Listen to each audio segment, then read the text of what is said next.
동물원에 가는 것만으로도 아주 멋진 모험이 될 수 있습니다. 특히 여러분들을 향해 날아오고 있는 똥을 발견하게 된다면 더욱 그렇죠. 사실 이 똥을 던진 범인은 침팬지일 가능성이 높습니다. 침팬지는 종종 자신의 똥을 사람들에게 던지는 것으로 알려져 있죠. 그런데 침팬지들은 왜 사람들에게 똥을 던지는 걸까? 그리고 침팬지가 나에게 똥을 던졌다는 것은 반대로 나에게 관심이 있다는 뜻이니 기분 좋게 생각해야 되는 걸까? 사실 자신의 배설물을 던지는 행위는 영장류에게서 일반적으로 일어나는 행위가 아니며 대부분의 영장류들은 이러한 행위를 하지 않습니다. 이러한 행위는 보통 포로가 된 침팬지 집단에서 관찰된다고 합니다.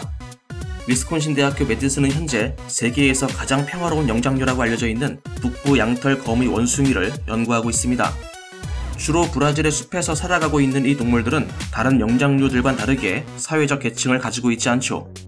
우리가 보기에 정말 평화로워 보이고 아무런 문제가 없어 보이지만 사실 이러한 구조는 다른 종의 침략을 받을 가능성이 높습니다.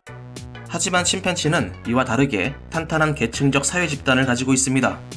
그리고 침팬지들은 우리가 생각하는 것 이상으로 자신의 감정을 잘 표현할 수 있죠.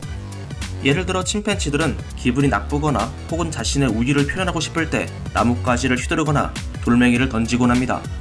돌멩이나 나뭇가지를 이용하는 것은 이 동물이 의사소통을 하는 방법의 일부분이며 이렇게 활발하게 이루어지는 의사소통은 이들의 사회에서 큰 이점으로 작용하게 되죠. 예를 들어 수컷끼리의 싸움에서 패배한 침팬지는 지위가 조금 내려가겠지만 다양한 의사소통을 통해 집단으로부터 절대 외면당하지는 않습니다. 과학자들은 수컷 침팬지들의 충돌 이후 화해를 하는 행위가 사회적 유대감을 가져오고 계층 구조를 확립하는 데 큰 도움이 될 것이라 생각하고 있죠. 2012년 왕립 학회 철학회부에서 발표된 연구에 따르면 침팬지가 무언가를 집어 던지는 행위는 우리가 생각하는 것보다 침팬지의 뇌가 더 발달되어 있다는 증거라고 합니다. 동물원이라는 폐쇄된 환경에서 많은 사람들이 침팬지를 구경하게 되면 침팬지는 기분이 나빠지거나 좌절감을 느낄 수 있고 이러한 감정을 사람들에게 전달하려고 마음먹을 수 있습니다. 하지만 침팬지들은 돌멩이나 나뭇가지 또는 이와 비슷한 작은 물건을 얻을 수 없는 제한된 환경에서 살아가고 있죠. 뭔가 던질 것이 필요한 침팬지들은 당연히 가장 쉽게 손에 넣을 수 있는 것 중에서 선택하게 됩니다. 그것이 바로 똥입니다. 그리고 이것이 여러분들이 동물원에서 침팬지를 볼 때 조심해야 하는 이유이기도 하죠.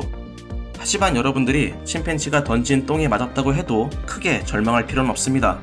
침팬지가 갑자기 여러분에게 똥을 던졌다는 것은 그만큼 여러분이 침팬지에 큰 관심을 받고 있다는 의미가 되니까 말이죠.